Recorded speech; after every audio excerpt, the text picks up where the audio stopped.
Welcome to the reading of Extinction Theory by Lee Emerick, written by myself back in 2011. I plan to narrate several of my books and upload them a few chapters at a time. Although there's little fact and it's total fantasy, I hope somebody out there might enjoy hearing the book, narrated by the author. So sit back, relax, pour yourself a drink, and enjoy. Well, I say enjoy. Prologue. The deep drilling rig Lazarus was in a race against time. They were so close to breaking through to oil, but a large storm threatened the whole venture. Already well over time and budget, they could not afford any more delays. If they could just break through to the oil before the storm hit, they would be within their contract. If they did not get through, the bonus would be forfeit. The wind howled outside as waves battered the support pillars. The rig shook left to right. The Lazarus was nearing 20 years of age now. Already she had exceeded her intended service life by a few years. Although she was old, she still had some life left in her and was not going to fail now. A warning light lit up, followed by a buzzer in the dimly illuminated control room. The engineer operating the drill controls looked up to the captain. "Sir, we have hit something hard. I don't know if we will be able to get through it." The captain looked displeased as he bellowed back at the engineer. "Drill on, man. If you want a bonus, we need to get through it." The engineer returned to his controls. Following the captain's orders, he increased power to the drill engines. Warning lights lit up, analog gauges indicated the rise in pressure and temperature as the needles rose into the red zones. This was not good, thought the engineer. They were beyond safe levels. He grimaced and hesitantly pushed the controls to the maximum. The drill raced on, with full speed and force applied. The drill whined loudly. Slowly it ate through the blockage on the seabed. As the engine squealed, temperature readouts far exceeded safety levels. Alarm sounded as the drill struggled on. "She can't take this, Captain," shouted the engineer over the noise. "We're going to lose her any second." "Keep going, man," bellowed the captain over the noise of the engines. He got from his seat and raced across to the engineer, who began to ease back on the controls, not wanting to risk an explosion. The captain reached down and tightly held the engineer's hand in place. He was not going to let him back off now. The platform jerked as the drill punched through, throwing the captain off his feet. The rig groaned under the strain whilst it shook from left to right. As the drill pushed deeper into the seabed, a yellow gas began to seep from the drilled hole. As the drill dug deeper, larger and larger quantities of gas were freed and raced towards the surface. "Captain, the drill's broke through!" exclaimed the engineer. "It won't be long now until we are through to the oil reserve." The captain pulled himself onto his feet. "Excellent. About time something went right today," he shouted. A big grin broke out across his bearded face. It looked like they were going to get a bonus after all. As the sea bashed against the supporting pillars, the gas bubbled up through the surface. As the water hissed and bubbled, the gas rose into the air, settling over and engulfing the rig. As workers went about their business, outside the gas cloud descended over them. They began to cough and gasp, trying to cover their mouths with anything they could reach for. The sickly yellow gas filled their unprotected lungs. One by one they dropped to the floor, unconscious. The gas slowly found its way into the rig's air conditioning system and was sucked in. As it was circulated around, it bellowed out of the vents onto the bridge. The captain sniffed at the air where he could smell something odd. Putting a handkerchief over his mouth, he looked towards the engineer. "What is this stuff?" he shouted between coughs. The engineer started to panic as his lungs began to burn. "We must have hit a pocket of something, Captain. Perhaps sulphur gas." Covering his mouth, he struggled for breath. The captain tried to get up from his chair but collapsed back down. With his last breath, he shouted out to the engineer, "Set a distress call! Let them—" The captain slumped back into his chair, unconscious. The engineer picked up the radio handset. Looking at his hand, he panicked as he noticed that the skin looked red and blistered. It must be a chemical leak, he thought to himself. Could it be something that leaked from the exhausted drill engines? He wheezed loudly, but his chest felt very tight. As the engineer struggled for breath, he started to feel dizzy, knowing he was going to lose consciousness any moment. He brought the radio handset to his mouth, but it was too late. Everything went cold and black as he slipped into unconsciousness. Chapter 1. It was 3 a.m. in the morning. Carlisle Wally sat back on his chair with his feet placed on the control desk. He sipped a cup of coffee. Not long now and it would be the end of his shift, he thought. It had been a long quiet night. Although a heavy storm was brewing outside, business had been surprisingly quiet. Carlisle looked at the weather radar monitor. The display showed strong winds blowing in their direction. Torrential rain would arrive at any moment. "One more hour and it will be home time," he said to himself as he reached for his drink. He took a long sip and loudly placed the mug down on the control desk. Getting to his feet, Carlisle stretched and yawned loudly and turned for the door. Just as he placed his hand on the door handle, the emergency phone rang. Typical, he thought to himself as he walked back over to the control desk. "You're having a laugh if you think you were sending me out in this weather." He picked up the handset and mumbled. "Coast Guard, how can I help?" "Carlisle, it's Norwood. I hope I haven't woken you up over there." As usual, Norwood was his usual sarcastic self. "Yes, very good, Norwood," Carlisle said, sighing to himself. "What have you got for me?" Norwood paused a moment before continuing. "We might have a bit of a situation on the Lazarus." Carlisle laughed out loud, which echoed around the room. "That makes a change. The thing's a death trap." There usually was a situation with the Lazarus. The communication equipment had been so faulty lately, they were forever heading over there when a storm grounded the company's helicopter fleet. Norwood was in charge of communications for his company's rig. They were at the budget end of oil exploration, hence the low cost and faulty equipment.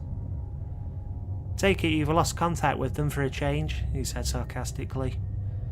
"Seriously, Carlisle, this is not like the usual communications blackout.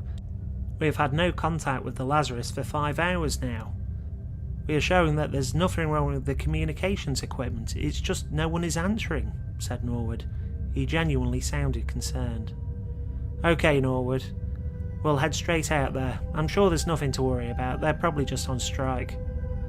Carlisle placed the handset down and looked at his watch. He only had 45 minutes of his shift left. Oh well, he thought to himself, it was time to get to work. Slamming his hand down on the action button, he ran for the door. Commotion could already be heard downstairs as people rushed to get ready for action.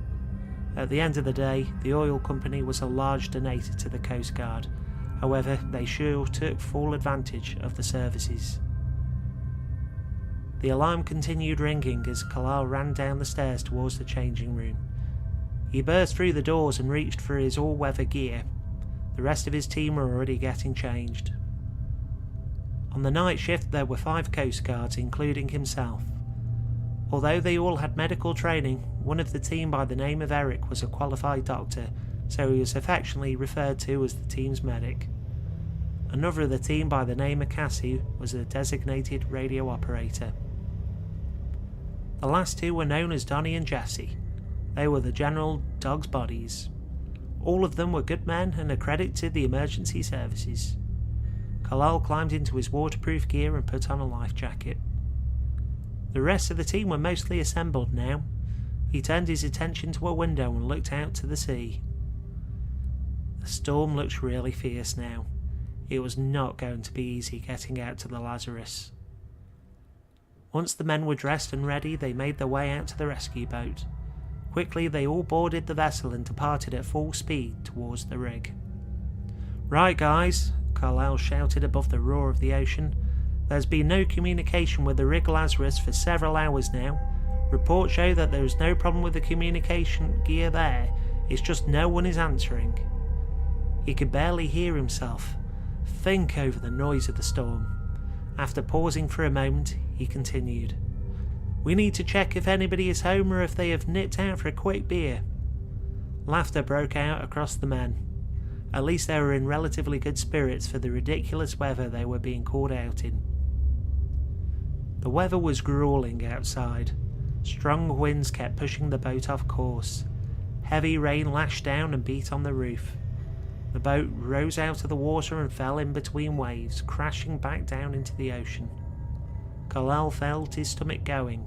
It had been a while since he was last at sea in such rough conditions. They raced on as fast as they could, slowly closing in on the rig.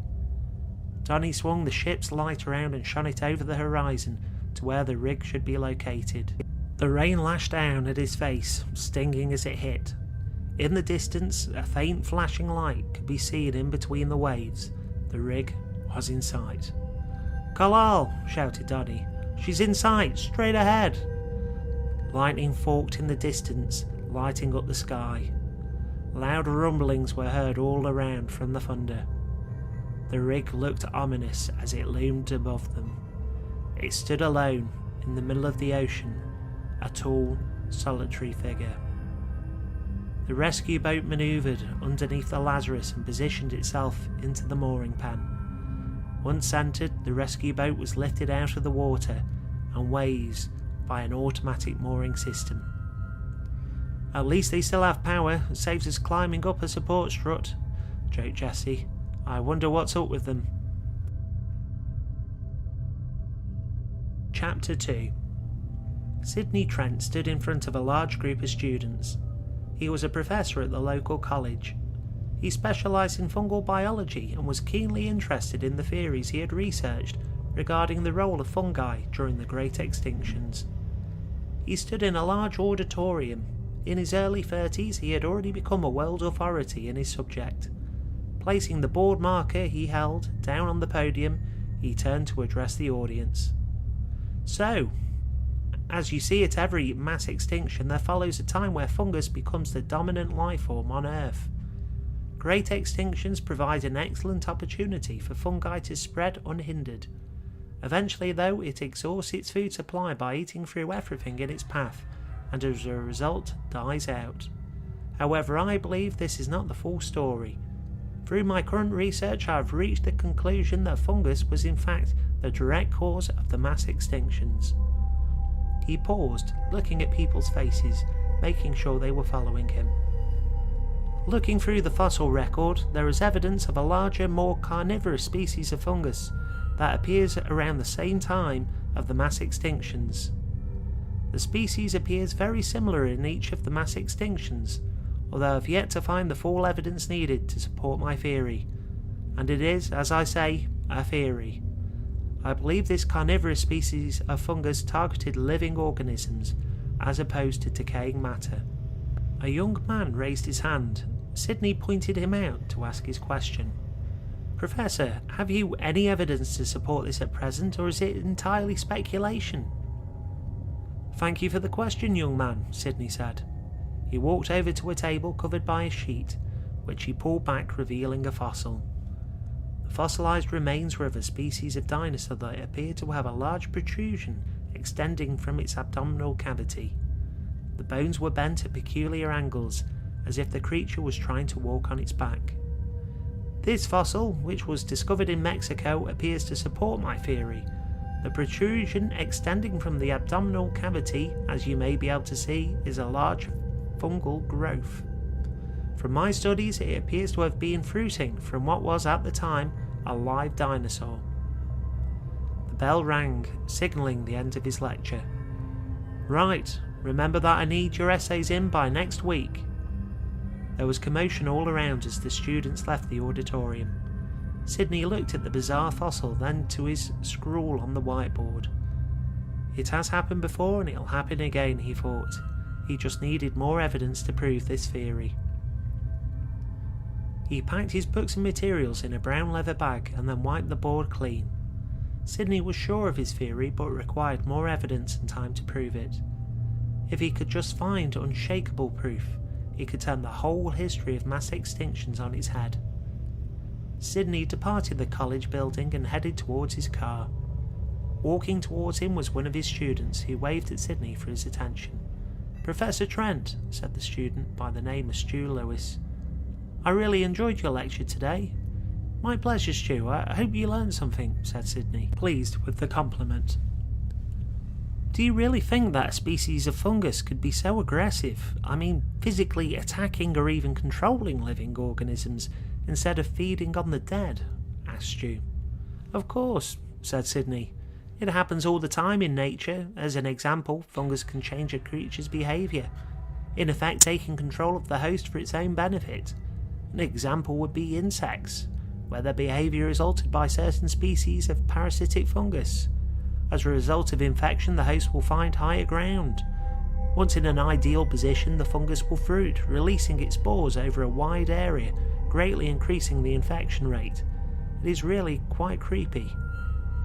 Stu thought this over before he asked his next question. "Do you think this fungus could have had the ability to take control of various populations of varying fauna?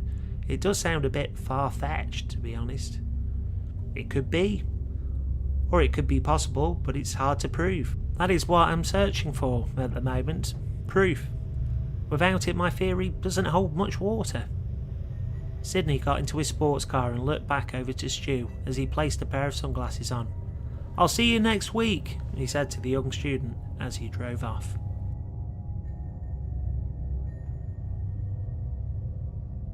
Chapter 3. The mooring lift came to a standstill as the whining of the lift motors faded away. The boat was secure out of the rough ocean. Carlyle and his team disembarked their craft and set foot on the Lazarus. The rig's lights flickered as the electrical storm raged on outside. There was no sign that the storm would ease off any time soon. The Lazarus shook as waves crashed into the sides. The ocean roared with fury.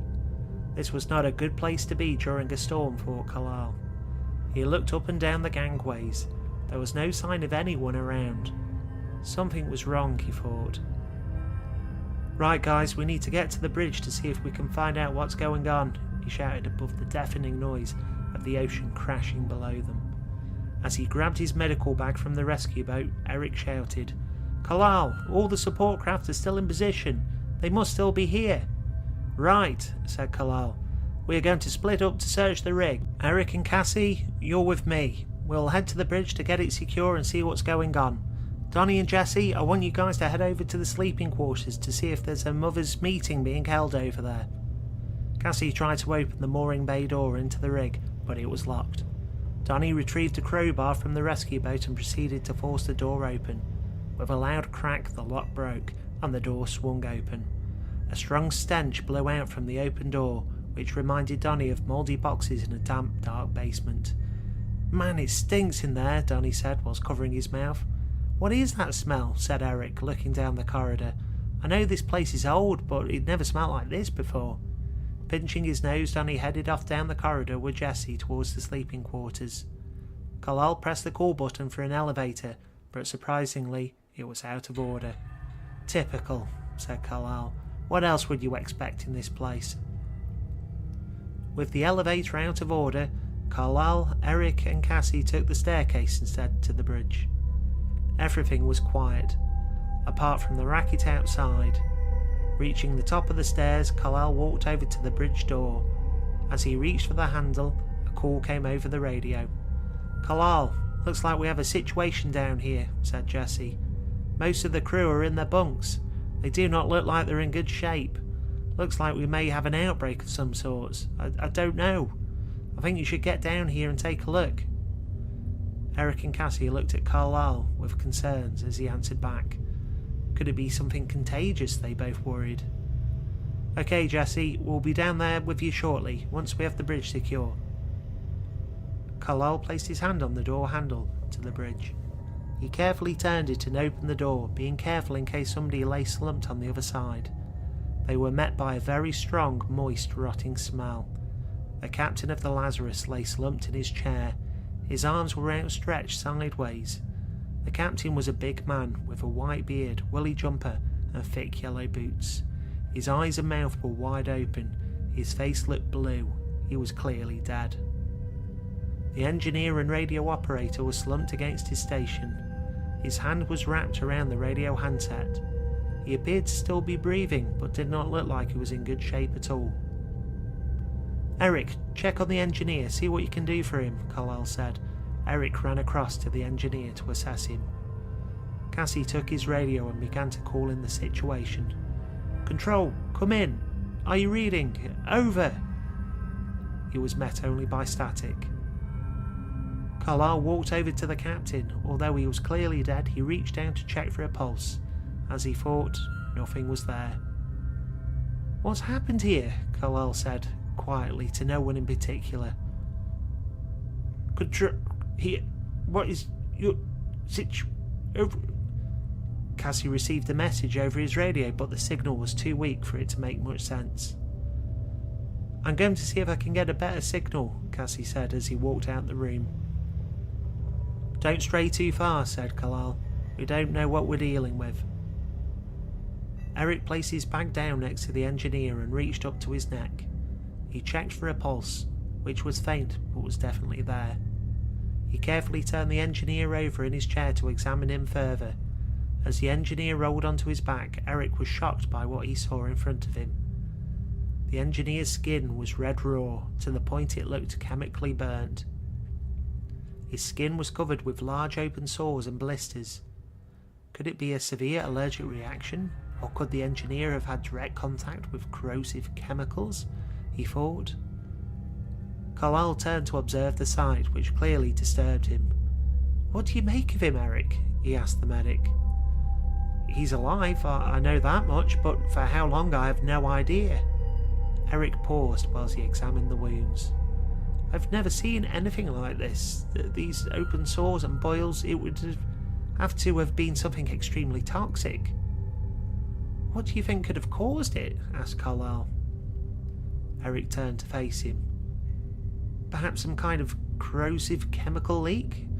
Saying that, though, surely there would have been damage to the rig itself." He turned back to face the engineer and brought his face close to him to examine the sores. "What's happened to you?" he said aloud to the engineer. The engineer's eyelids flicked open. His eyes were milky white. His arms lifted up and wrapped tightly around Eric, who let out a shriek. He tried to free himself but could not get the leverage. Carlyle rushed over to Eric to try and force him out of the engineer's grip, but it was no use. He could not pry them apart. Eric continued to struggle, but it was no use. He could not break free. He closed his eyes in terror as the engineer pulled his head towards his and rubbed the open sores and boils all over his face. The boils burst, spraying a milky white fluid and blood which covered Eric's face. Eric screamed in sheer panic. This was not happening, he thought. The milky discharge and blood oozed into his mouth. The taste was unbearable. Carlyle raised his flashlight and brought it down on the engineer's head and repeatedly whacked him until he let go of Eric. With a large crack and spray of blood, the engineer went limp and released Eric, who fell backwards onto the floor. In a rush, he crawled backwards. He wiped at his face in a panic, trying to remove some of the discharge away. The taste in his mouth was horrendous, and as a result he turned over and began to vomit. Carlyle rushed to his aid. "What can I do, Eric?" he asked. "What do you need?" Eric rubbed at his eyes. They burnt where the discharge had sprayed into them. He began to scream loudly. "It's burning! Get this stuff off me!" Carlyle took a water bottle from Eric's bag and emptied it over his face. He then removed sterile wipes from the pack and began to wipe the stuff off. "It's okay, Eric, I got it," he reassured him as he cleaned it all away. After a thorough clean with the sterile wipes, Eric began to settle down. "Looks like we got it all, you should be okay," said Carlyle as he passed Eric a towel. "What is that stuff?" panted Eric. "Why did he do that?" "Whatever has happened here has clearly made him go nuts. We'd best get you back to base and get you fully cleaned up and checked over." Cassie walked back into the bridge and looked in shock at the battered corpse of the engineer, currently slumped across his chair, his head resting awkwardly on the floor. A pool of blood surrounded his head from where he had been whacked several times by a blunt instrument. "My God, what has happened here?" he asked, concerned. Carlyle looked up at Cassie. Get back on the radio. Inform Control, the situation here is beyond our ability. There's nothing we can do to assist." He looked to Eric and said, "We're returning to base." Thanks for listening, and I hope you enjoyed my narration from Extinction Theory. Please like and subscribe, as it really helps me out.